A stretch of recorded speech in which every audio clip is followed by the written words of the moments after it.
Tonight, the race to restore power on Canada's east coast.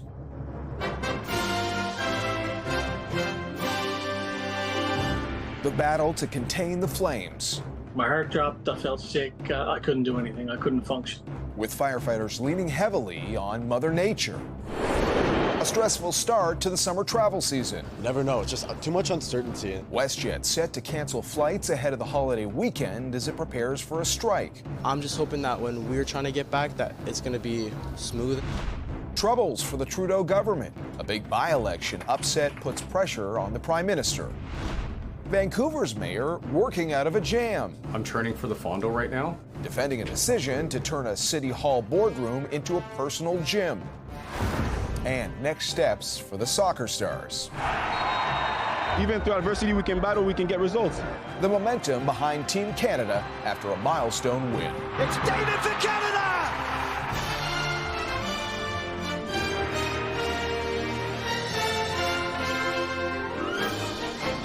CTV National News with Omar Sachedina.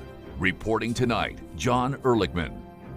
Good evening. We begin tonight with the wildfire burning in Labrador near Churchill Falls. It forced evacuations and power outages, but now power is being restored and firefighters caught a break thanks to better weather. CTV's Sarah Plowman starts us off tonight. The images made evacuees' hearts sink. Flames at the fence of the airport west of Churchill Falls. Yesterday, the wildfire jumped the river. I felt sick to my stomach, everything changed, it felt so real then. People could only watch and wait to see where it would move next. The flames were very, very close and for some reason jumped the airstrip and jumped all the buildings. The airstrip is intact, as are the buildings. The fire hit a reservoir where it lost a lot of its energy. Today, rain arrived, and so did cautious optimism. It still remains about 3 kilometers from the town, and the weather conditions are favorable such that the wind pattern in particular should keep it away from the town. Everyone wanted the fire to stay south of the river, away from the town and hydroelectric plant, one of North America's largest. The fire forced most people to leave home a week ago. Yesterday, those who stayed to keep the plant running had to go. It was a very difficult thing for those folks to leave the plant, and for them as well as those that were receiving them, it was quite emotional. The plant is running remotely at a reduced load. Smoke and water tripped some transmission lines, knocking out power to parts of Labrador West. Wednesday afternoon, there was talk to send a crew back. There may be a window in the coming hours to do that. We're hopeful, but we still are at the mercy of Mother Nature. And tonight, Newfoundland and Labrador Hydro confirm a crew did get back to the power plant. They were in and out. Power had already been restored for most of Labrador City, is now back on for most people in Wabush. They're working to restore the rest. John. All right, Sarah, thank you. There are worries tonight for travelers booked with WestJet. The airline is set to start canceling flights ahead of the holiday weekend as it prepares for a possible strike. CTV's Kathy Lee has more. The July long weekend is one of the busiest times of the year to fly. We are looking at about 250,000 guests that are booked on us. Flights for some of those WestJet passengers could be canceled as early as Thursday. Aircraft mechanics are threatening a strike again. All we want is a decent living wage for the amount of responsibilities that we take. Last week, workers across the country planned to walk off the job. The group almost unanimously rejected WestJet's first offer. Thousands of flights were canceled preemptively, but a strike was averted. The union and company returned to negotiations, which has since fallen apart. They already are among the best paid in Canada. We are offering them a 22% increase after 4 years. We came yesterday prepared with everything that we would like to see change from our last contract, and WestJet never came to the table prepared. They have signed contracts to outsource our work, which was kept internally. So to me, that is them bargaining in bad faith. WestJet has now locked out workers, which is what we need to do in order to orderly wind down our fleet and keep control over the situation. The company has managed to avert 2 pilot strikes since May 2023. Caught in the middle of this bitter battle, we were a little concerned, but It looks like it's all okay. Very happy that thankfully we weren't affected. WestJet will have to rebook passengers and compensate passengers in cash the same way as if they had canceled flights just because there are not enough passengers for the flight. WestJet anticipates dozens of domestic and North American flights could potentially be canceled Thursday, while mechanics could walk off the job as early as Friday night. Kathy Lee, CTV News, Calgary. An update now on the deadliest bus crash in Manitoba history. The bus driver who suffered severe brain injuries will not face charges. Authorities today revealed new details on what happened. CTV's Danton Unger has that story. Made her feel special. It's been a year since Valerie Owen's 87-year-old mother, Claudia, was killed in one of the deadliest crashes on a Manitoba highway.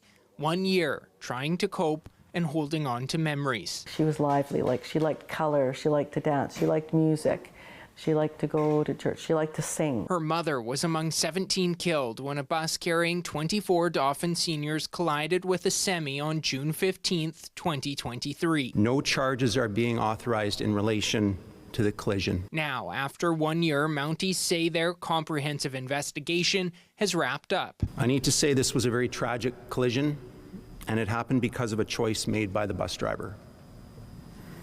However, we cannot prove that that choice that day was a result of anything criminal. The investigation determined the bus driver stopped before crossing the intersection of Highway 5 at the Trans-Canada, passing through a yield sign in the center median and into the path of the oncoming semi. The bus driver did not appear to see the semi-truck coming. Crown Prosecutor Chris Vanderhooft says investigators have not been able to speak with the driver of the bus who suffered a traumatic brain injury. He has no recollection of the incident, making it impossible to interview him. Vanderhooft says the bus had 3 separate blind spots which contributed to the crash and confirmed there's no evidence the driver was on his phone at the time or driving dangerously.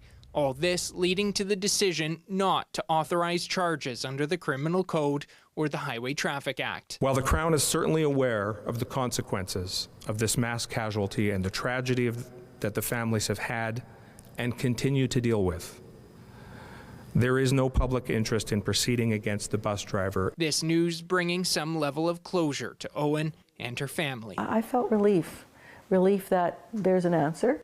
Danton Unger, CTV News, Winnipeg. An explosion has leveled a home in Winnipeg and left several others with significant damage. It's still unknown whether anyone was in the house at the time of the explosion, but emergency officials say no one in the surrounding homes was injured. The cause is still being investigated. Canadian billionaire Frank Stronach is facing 8 new charges as part of an investigation into sexual assault allegations that date back to the 1980s. The new charges include 6 counts of sexual assault and 2 charges of attempted rape and indecent assault. The 91-year-old founder of auto parts giant Magna was already facing 5 charges that were announced earlier this month. He's due back in court on July 8th. A big Conservative Party win in a by-election this week has put pressure on the Prime Minister. While the vote won't change the balance of power in Ottawa, it was viewed as a key test for Justin Trudeau and the Liberals. CTV's Judy Trin has more on the fallout.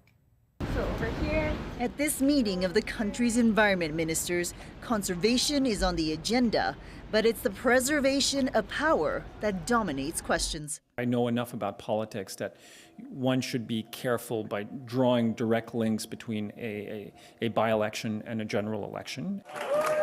The Liberals are on shaky ground after a Toronto stronghold was breached by a Conservative win.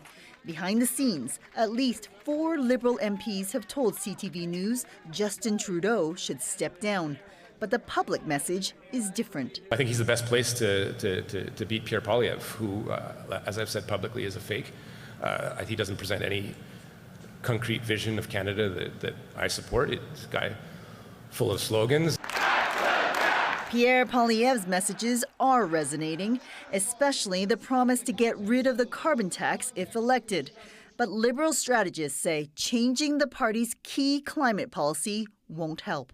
Justin Trudeau's put his whole reputation around the carbon tax, about taking action on fighting carbon and climate change. And so I think were they to back off on that, they look like hypocrites. The New Democrats are also struggling to stop the Conservative momentum.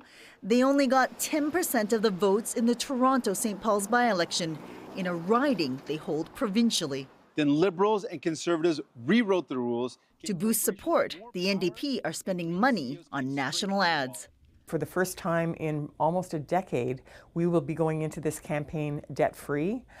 We've been debt-free for a while now, so we're building up a war chest. Right now, the NDP are propping up the minority government. The confidence agreement to support the Liberals expires in June 2025. An election has to be held by fall of next year. So, John, not a lot of time to win over voters seeking change. Okay, Judy, thanks very much. In American politics, a presidential debate is scheduled for tomorrow night. U.S. President Joe Biden will face off against former President Donald Trump for the first time in 4 years. CTV's Joy Malbin is in Atlanta and has more on their respective game plans. In what may be the most consequential debate in recent history, a sitting president and former president preparing to face off for the first time. President Joe Biden hunkered down at Camp David, holding intense mock debates. Voters are concerned about his age, his leadership, and Biden knows he needs to shake things up. Donald Trump taking a looser approach. I think I've been preparing for it for my whole life, if you want to know the truth. And I'm not sure you can lock yourself into a room for 2 weeks or 1 week or 2 days and really learn what you have to know. Trump will go after Biden on the economy and stubbornly high inflation along with the border and crime. President Biden expected to tout his record creating jobs and go on the offensive. Attacking Trump is dangerous and a threat to democracy. His campaign set up billboards around Atlanta, reminding voters Trump is a convicted felon. Just ask Harry Dunn. He was a police officer who fought back Trump rioters on January 6th. We only have ourselves to blame if we allow him back in the White House again. The stage now set with new rules. Mics will be muted when someone speaks and there's no audience, unlike last time when the debate devolved into a shouting match. The radical left, will you shut up, man? But in such a tight race, polls tell us many Americans don't like either of them. These are the two most disliked candidates in presidential campaign history. They need to give voters something fresh because voters are tired of the same old, same old. The showdown between the two oldest candidates ever to run for the White House will present two very different visions for America's future. Joy Malbin, CTV News, Atlanta. Julian Assange is now a free man. The founder of WikiLeaks is back in his native Australia after a legal battle that lasted 14 years.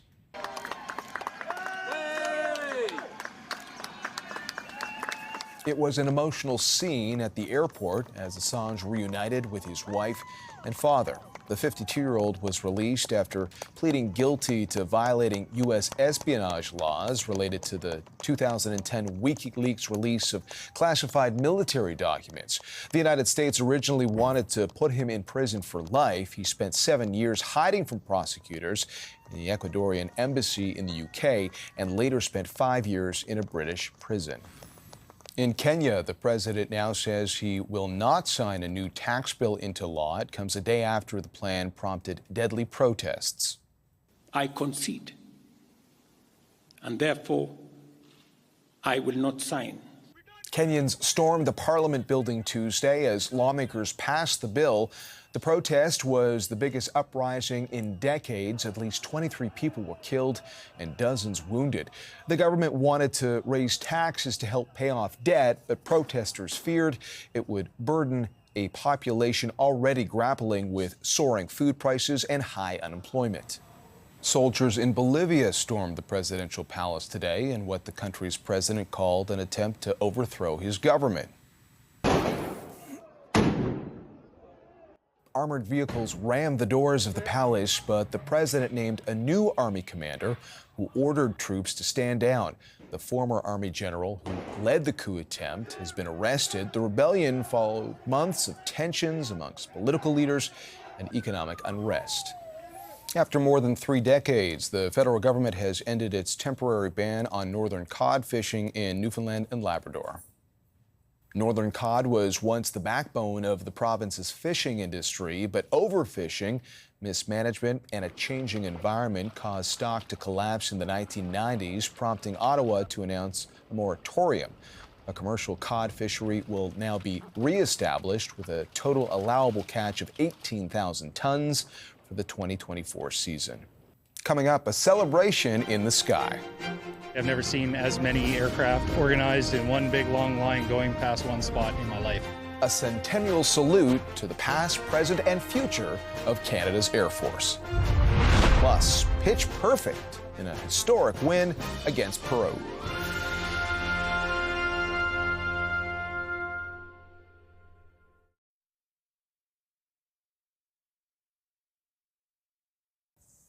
Canada Day celebrations in the capital often include a nod to our past, and this year's festivities will include a century's worth of military planes. CTV's Annie Bergeron-Oliver has more on what to look up for.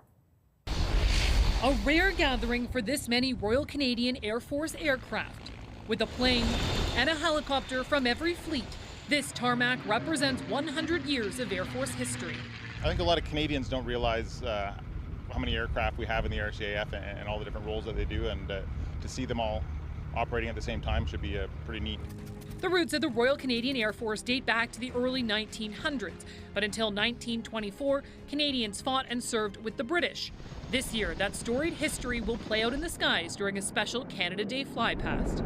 We did the practice today, and I gotta say I've never seen as many aircraft organized in one big long line going past one spot in my life. The flypast will last about 20 minutes, and it's expected to be the biggest the Royal Canadian Air Force has ever done, with more than 45 aircrafts participating, representing the past, present, and the future.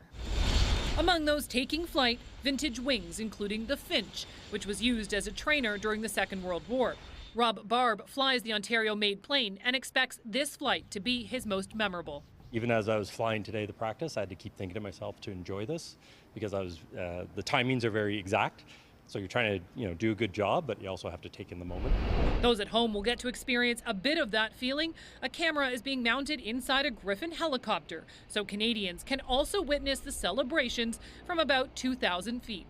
We know that we have usually around 360,000 people that come to the National Capital Region to participate at Canada Day. So to see that visual from the sky, I think it's going to be truly a special moment. A special moment shifting eyes from the stage to the spectacle in the sky. Annie Bergeron-Oliver, CTV News, Gatineau, Quebec. And looking ahead to the long weekend, CTV News will have special coverage. The documentary For King and Country, Newfoundland's Sacrifice, airs this Saturday at 7 p.m. on CTV, and Omar will be in St. John's for the live CTV News special, Newfoundland's Unknown Soldier, on July 1st at 8 a.m. Eastern. Still ahead, from boardroom to workout room. The outcry after a big city mayor turns a public space into a private gym.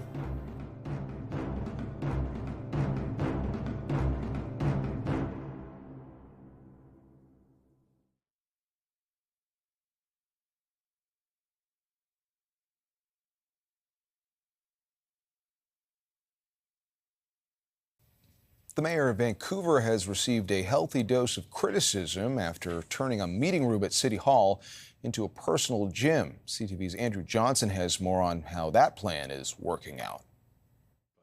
I'm training for the Fondo right now. Why is Vancouver's mayor riding his Peloton in front of reporters? Let's rewind. It started with this photo. City Councillor Pete Fry took it last week inside what used to be a boardroom. Noticed the doors were open, they're never open, and poked my head and was surprised to see gym equipment. Turns out it's Mayor Ken Sim's equipment, confirmed today after Fry's post alleging Sim took over the busy space to build his own private gym, lit up social media. I rather cheekily called it Ken's Mojo Dojo Casa House because it's sort of a reference to the Barbie movie. Fry's not the only one not feeling the Kenergy. This was a well-used, shared boardroom. All of council booked it, staff booked it. We have a gym in the basement of City Hall. I know because I use it often, particularly when we have frustrating meetings and I need to burn off a little energy. Today, the fitness flap has left the mayor feeling frustration of his own. We literally just passed a $6 million amendment to fix up neighborhoods. and we're all here talking about some gym equipment. Sim's side of the story? He says discussions in his office can be overheard in the former boardroom next door. We actually hold very serious meetings here that are super confidential. So he says he decided to put the room to better use and paid for the equipment himself. We actually double up, so sometimes we'll actually host meetings while we're trying to get some reps in. Sim claims counselors also have access. I don't have access to that door anymore. It's all under lock. The mayor refuses to backpedal on his Peloton, insisting this is all being blown out of proportion for political gain. Andrew Johnson, CTV News, Vancouver.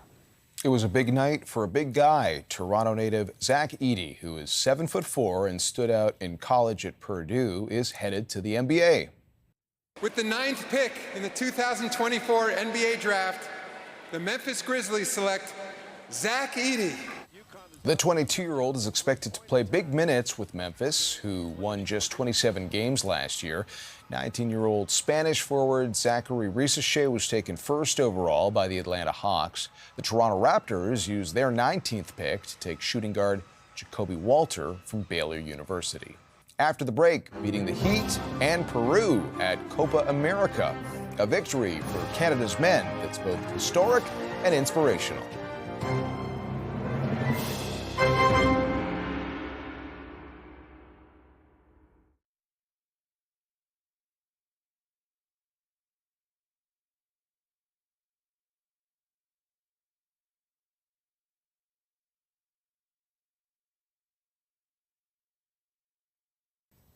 Well, a huge relief for the Canadian men's national soccer team, beating both the Heat and Peru in a gutsy victory.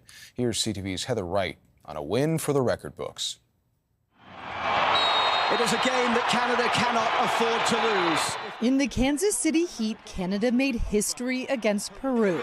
It's David for Canada! A goal from Jonathan David in the 74th minute gave Canada its first ever Copa America victory. Even through adversity, we can battle, we can get results.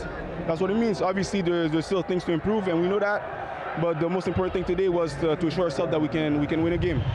The heat was so stifling, an assistant referee collapsed on the pitch in the first half. I was lucky enough to run in the shade the whole time. And also for the guys that played full 90s, I don't know how they did it. I felt like I played like 3 games after one half. Canada benefited from a man advantage after Peru was handed a red card, winning their first match against a South American opponent in 24 years. Canada kind of bunkered down. They showed a proper mentality and still managed to get a result, even though they didn't play, all that well, and it wasn't their best outing. These young players are growing up, watching national teams, both men and women, that are proving they can play with the best in the world. It makes me feel really happy, especially when they win, because first of all, when it's girls playing, it makes me know that I have a chance to get to that level. I kind of grew up at these camps kind of wishing Canada would be in these big competitions, and now that they are, it's kind of gives the kids something to aspire to. Next up for Canada is its final group match against Chile on Saturday. The top 2 teams from Group A will go on to the quarterfinals. Heather Wright, CTV News, Toronto. That's our program for tonight. For Omar and all of us at CTV National News, thanks for watching. Good night.